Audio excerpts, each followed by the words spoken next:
Good morning बच्चों। मेरी वेशभूषा देख के आप लोगों को थोड़ा सा अटपटा लग रहा होगा। ये सर कैसा बना लिए हैं, लेकिन एक बात ये भी सही है बच्चों कि मैं पूरी तरह से लॉकडाउन का पालन कर रहा हूँ और मेरी अपील भी आप लोगों से ही है, आप लोग भी लॉकडाउन का पूरी तरीके से सख्ती से अच्छी तरीके से पालन करिए। 2-3 दिनों से जो कुछ हम लोगों ने पढ़ा है आज उस पर एक नज़र मार लिया जा रहा है, उसका रिवीजन कर लिया जा रहा है। और बच्चों आज आपको हम 16 क्वेश्चनों का सेट देंगे, जो ऑब्जेक्टिव क्वेश्चन जिसका सलूशन आपको हमको व्हाट्सएप ग्रुप पे भेजना है। तो आइए शुरू करते हैं। सबसे पहले जो पहला चैप्टर हम लोग जिसके बारे में पढ़ रहे हैं वो है नंबर सिस्टम यानी संख्या पद्धति। मैंने आपको टेक्स्ट बुक का पाठ एक पूरा भेज भी दिया है। अगर आपके पास बुक नहीं है तो फोल्डर को PDF फोल्डर खोल के आप पूरे उसको अध्ययन कर लिए हैं, उसको बता दिया गया है, उसके बारे में काफ़ी चीज़ों को पढ़ा दिया गया है। नंबर सिस्टम में बच्चों सबसे पहली चीज़ है पूर्णांक आता है। पूर्णांक का जो कलेक्शन होता है, जो समूह होता है जिसमें सारे पूर्णांकों को हम लोग रख सकते हैं, ऐसा समूह उसको Z से हम लोग डिनोट करते हैं। Z मीन्स हो गया कि पूर्णांकों का समुच्चय है। पूर्णांक क्या क्या है, जैसे 0 है, 1 है, 2 है, 3 है, सो ऑन ऐसे ही। और इधर लेफ्ट में आप -1, -2, -3 सो ऑन कर सकते हैं। यानी नंबर ऑफ इनफाइनाइट नंबर्स होते हैं, अनगिनत नंबर्स होते हैं जो कि पूर्णांक कहे जाते हैं। आपको हम नेचुरल नंबर भी बता दे रहे हैं, प्राकृतिक संख्याओं का समुच्चय, उसको n से लिख देते हैं। अच्छा, ये जो कट लगा दिया जाता है ये एक स्पेशलाइजेशन है, इसका स्पेशल कैरेक्टर है, यानी इस चीज को इसी से डिनोट किया जाता है। n मीन्स कई चीजों को रिप्रेजेंट करता है, लेकिन n से अगर कट लगा दिया जाए या z से कट लगा दिया जाए तो सब नंबर सिस्टम को ही व्यक्त करते हैं, निरूपित करते हैं। नेचुरल नंबर आपका 1 से स्टार्ट होता है, जैसे 1, 2, 3, 4 सो ऑन। इस तरीके से सारे नंबर्स जो है ये प्राकृतिक संख्याएं हैं, नेचुरल नंबर। हम लोग बच्चों ये भी कह सकते हैं कि जो प्राकृतिक संख्याएं होती हैं वो धन पूर्णांकों का कलेक्शन होता है, उनका समूह होता है। हमारा जो मेन टॉपिक है नंबर सिस्टम में, जो आपको सही से जिसके बारे में स्टार्टिंग है, बाकी चीजों को आप 8th 7th में भी पढ़ चुके हैं, वो रेशनल नंबर है यानी परमीय संख्या। परमीय संख्या के बारे में आपको डिफिनीशन भी बता दी गई, एक बार फिर बता दिया जा रहा है। परमीय संख्या किसे कहते हैं? P/Q के रूप में लिखा जा सकता है। P और Q पूर्णांक हो और Q नॉट इक्वल टू 0 हो। ये मैथमेटिकल डिफिनीशन इसकी है, लेकिन इससे काम चलना नहीं है। आपको थ्योरेटिकल डिफिनीशन लिख दी गई है, लिखवा दी गई है और समझा दी गई है कि वह संख्याएं जो P/Q के रूप में लिखी जा सके, P और Q एक पूर्णांक हो। पूर्णांक का मतलब ये सेट लिखा गया, इसी में से कोई नंबर हो सकता है, P और Q दोनों। लेकिन एक शर्त है, Q 0 नहीं हो सकता, क्योंकि अपान में 0 होने का मतलब फिर संख्या इनफाइनाइट आ जाएगी। इनफाइनाइट किसी भी नंबर सिस्टम में नहीं आता। और एक चीज इसमें होती है, एक शर्त और होती है, P और Q में कोई कॉमन डिवाइजर भी नहीं होना चाहिए। कॉमन डिवाइजर का मतलब बच्चों ये हो गया जैसे 2/4 है, तो 2/4 मैथमेटिक्स कहती है कि इसको हम लोग को 2 से भाग देना है। ये 1/2 जब बन जाएगा तो आप इसे कहिए आराम से ये परमीय संख्या है। 3/4 है, ये परमीय संख्या है। यानी ये सभी नंबर्स जो P/Q के रूप में लिखे जा सकते हो, P और Q इंटीजर हो, पूर्णांक हो, पूर्णांक हो चाहे धन पूर्णांक हो चाहे ऋण पूर्णांक, इसका मतलब -1/4, हाँ ये भी एक परमीय संख्या है। इस तरह से ये सारी चीजें परमीय संख्याएं हैं। अब आपको परमीय संख्या में कुछ क्वेश्चन कल बताया गया था क्वेश्चन कि 2 परमीय संख्याओं के बीच में आपको मान लीजिए तीसरी परमीय संख्या निकालनी है। जैसे 1 और 2 यहाँ है, यहाँ 1 हमने ले लिया, यहाँ 2 ले लिया, इसके बीच में असंख्य परमीय संख्याएं। अब आपको कोई 4-5 संख्या, जैसे मान लो एक क्वेश्चन दे दिया गया है कि मान लो हम अपनी तरफ से प्रश्न बना दे रहे हैं, 1 और 2 के मध्य 5 परमीय संख्या ज्ञात कीजिए। परमीय संख्या ज्ञात कीजिए। ये बहुत सरल हमने ले लिया है, दोनों इंटीजर हैं। 1 और 2 परमीय संख्या, इसमें कोई कंफ्यूजन मत रखिएगा, क्योंकि इसको पी बाई क्यू के रूप में हम लिख सकते हैं। 1/1 और 2 को 2/1, और न क्यू ये अपान में है, क्यू 0 नहीं है, 1 है, 1 पूर्णांक है, ये भी पूर्णांक, ये भी पूर्णांक, ये भी पूर्णांक, ये भी पूर्णांक, इसलिए परमीय संख्या। तो इन दोनों परमीय संख्याओं के बीच में आपको कितनी परमीय संख्या निकालनी है? 5 निकालनी है। असंख्य होती है, कोई भी 5 निकालना है, तो आप सबसे पहला काम ये कर लीजिए, 1-2/3, 1-2/2, दोनों का जोड़कर मिड पॉइंट यानी बीच वाली, एकदम बीचों बीच वाली संख्या, ये क्या हो जाएगा? 2-1, 3/2, ये एक परमीय संख्या है। तो पहली परमीय संख्या आप इसको मान लीजिए। उसके बाद इसके बीच में आप कोई परमीय संख्या निकाल लीजिए। तो इन दोनों को जोड़ेंगे तो क्या हो जाएगा? 1-3/2/2। तो ये 2 एकम 2, यहाँ एलसीएम ले लेंगे, तो ये 3-2 5/2, और ये बटे 2 और है, तो 5/4 हो जाएगा। चलिए, 2 परमीय संख्याएं आ गई। इनके बीच में आप परमीय संख्या निकाल लीजिए। तो इनको जब जोड़ेंगे 2-3/2 जब करेंगे, तो ये 2 एलसीएम लेंगे तो बच्चों ये 4 हो जाएगा, 4-3 7 हो जाएगा, 7/2 है, 1/2 और है, तो ये कितना आ जाएगा? 7/4। तो यहाँ तो मान लीजिए 7/4 आ गया। तो 1, 2, 3 परमीय संख्या हमारी आ गई है। अब आप चाहो तो इसके बीच में परमीय संख्या निकाल लो। चलो, इसके बीच में कैसे परमीय संख्या निकालेंगे? इनको ऐड करेंगे, तो ये 5-4 9/4 है, और जब 2 से भाग करेंगे तो 9/8 हो जाएगा। अब देखिए कितनी परमीय संख्या हो गई? 1, 2, 3, 4। ये 1 और 2 परमीय संख्याओं के बीच की 4 परमीय संख्या हमने निकाल ली। अभी आपको एक और निकालना। अब आप एज यू लाइक जैसा चाहते हो, चाहे तो इसके बीच में निकाल लो, चाहे तो इसके बीच में निकाल लो। चलो, हम इसके बीच में निकाल लेते हैं। इसके बीच में निकालने का मतलब ये हो गया कि इन दोनों को जोड़कर बटे 2 करना है, उसके बीच की संख्या आ जाएगी।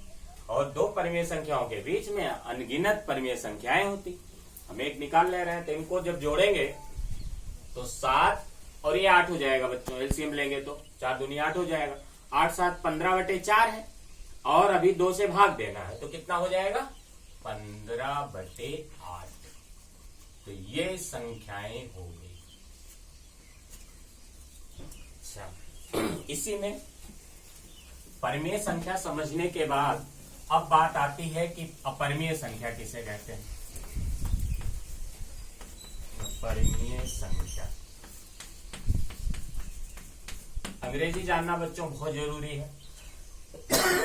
परमीय संख्या को रेशनल नंबर बोलते हैं, अपरमीय संख्याओं को इरेशनल नंबर बोलते हैं। इरेशनल नंबर अपरमीय संख्याएं किसे कहते हैं? तो इसकी कोई अपनी अलग सी डेफिनेशन नहीं है। जो वे संख्याएं जो परमीय नहीं है, उन्हीं को हम लोग अपरमीय कहते हैं। क्या कहेंगे? वह संख्या, अगर आपको डेफिनेशन बनाना है तो बना लीजिए, वह संख्या जो परमीय ना हो अपरमीय कही जाती है। अपरमीय कहते हैं। चलिए, अब जैसे से ही सारी चीजें क्लियर होगी, जब तक आप उदाहरण नहीं देंगे। अपरमीय संख्याओं को आप जानते हैं जो p/q के रूप में लिखी जा सके, उनको परमीय संख्या कहते हैं। उसके तमाम एग्जाम्पल्स भी आप लोगों ने देख लिए हैं। अपरमीय संख्या का कोई एग्जाम्पल आपको देखना है, जैसे जितनी भी √2 है, √3 है, √5 है, ये सब आप कर सकते हैं। या पाई खुद 22/7 तो परमीय हो जाएगा, लेकिन पाई अपरमीय संख्या है। या आप ये कह सकते हैं √2/√3, ठीक है। ये अपरमीय, ये अपरमीय, परमीय बटे अपरमीय, ये भी अपरमीय। एक परमीय है और प्लस या माइनस कोई अपरमीय कर दे रहे हैं, तो वो भी अपरमीय हो जाए। इस तरह से ढेरों एग्जाम्पल्स हैं अपरमीय संख्याओं के। तो आपने पूर्णांक जाना, इंटीजर जाना, इंटीजर पिछली कक्षा से आप जानते हैं। प्राकृतिक संख्याएं यानी नेचुरल नंबर्स आप जान गए, वही धन पूर्णांक। रेशनल नंबर परमीय संख्याएं जो p/q के रूप में लिखी जा सकती हैं, और pq इंटीजर हो, q Q not equal to 0 हो, पी और क्यू में कोई कॉमन डिवाइजर ना हो। और नेक्स्ट आपने सीखा अपरिमेय संख्या किसे कहते हैं। अपरिमेय संख्या क्या होती है? वह संख्या है जो कि परिमेय ना हो, उनको अपरिमेय संख्या कहते हैं। एक क्वेश्चन और 9th में या 10th में हाई स्कूल में आपका कभी कभी बोर्ड एग्जाम में पूछा जाता है कि सिद्ध कीजिए, लॉन्ग क्वेश्चन होता है, सिद्ध कीजिए √2 एक अपरिमेय संख्या है।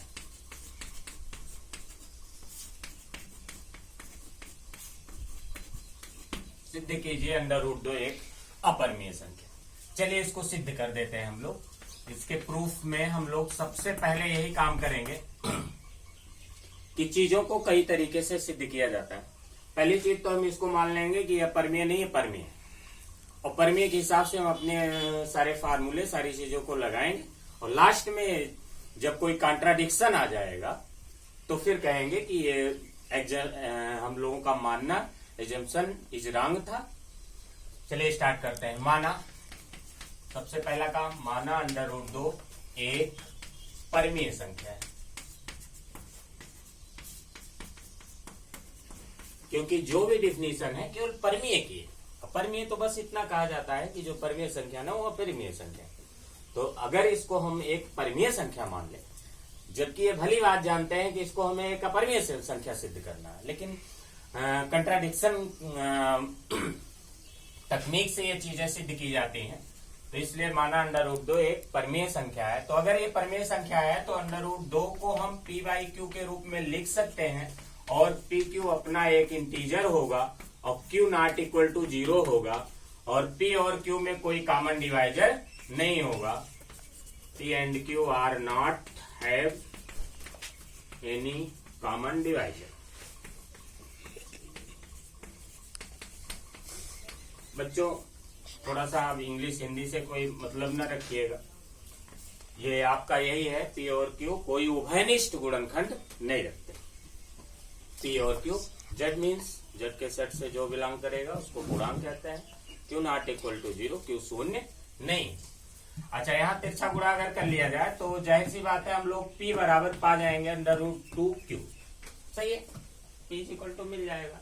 ये बाई 1 करके क्रॉस मल्टीप्लीकेशन कर दिया जाए, तिरछा गुणा जिसे कहते हैं। अच्छा, स्क्वायर कर दीजिए, दोनों पक्षों का वर्ग कर देते हैं, यानी स्क्वायरिंग ऑन बोथ साइड। तो p square is equal to हो जाएगा 2q square. It is clear.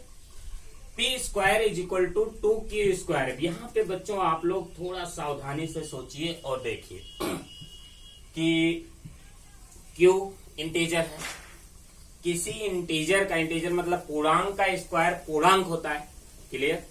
और कोई भी पूर्णांक हो जैसे 1 2 3 4 5, अच्छा q पॉजिटिव हो सकता है या निगेटिव हो सकता है, but q square always positive. q square एक धन पूर्णांक होगा। जो धन पूर्णांक मतलब 1 2 3 4 5 6 इस तरीके से हो सकता है, लेकिन उसमें अगर 2 से मल्टीप्लाई कर दिया गया, ठीक, तो 2 से मल्टीप्लाई कर दिया गया तो इसका मतलब एक सम धन पूर्णांक है, यानी p स्क्वायर एक सम धन पूर्णांक है। क्लियर हो गया। जैसे p स्क्वायर एक सम धन पूर्णांक है और p एक पूर्णांक है, p पूर्णांक होने का मतलब हो गया कि उसका स्क्वायर एक सम धन पूर्णांक है। ये कब हो सकता है? जब p स्वयं सम पूर्णांक हो, यानी p एक सम संख्या होगी, सम पूर्णांक होगा।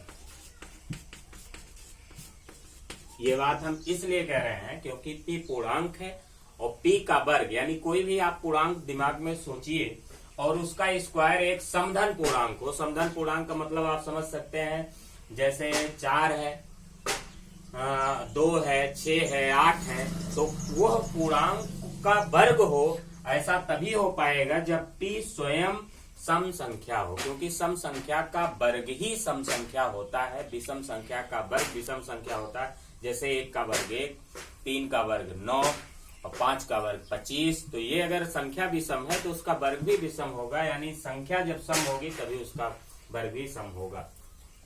यहां से क्लियर हो गया कि p एक सम संख्या है और सम संख्या की जो परिभाषा होती है वो 2m होती है, जहां m पूर्णांक होता है। तो मान लिया गया सपोज कि p बराबर जो है वो 2m है। तो जैसे ही p का यह मान यहां हम लोग रख देंगे समीकरण 1 में, समीकरण 1 में या 1 से p का मान रखेंगे तो p स्क्वायर की जगह हो जाएगा 2m का whole square is equal to 2q square, और ये आपका 4m स्क्वायर हो जाएगा is equal to 2q square, q square is equal to आएगा 2m स्क्वायर। m पूर्णांक है, इस बात को ध्यान रखिएगा।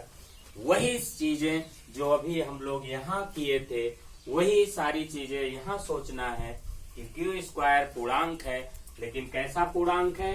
सम संख्या है, सम धन पूर्णांक है, हो जाएगा। क्योंकि m इंटीजर है उसका स्क्वायर सम होगा, 2 से गुणा हो गया तो ये सम हो गया।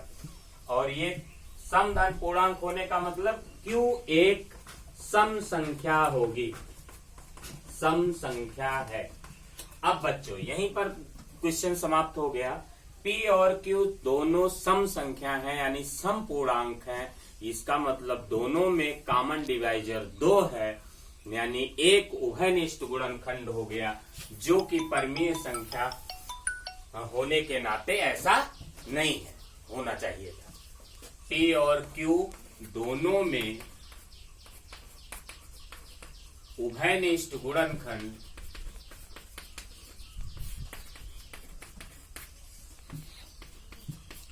दो है, जो कि असंभव है, क्योंकि हमने √2 को एक परमीय संख्या माना है। अतः हमारा मानना, आवर एजम्पशन आर रॉन्ग।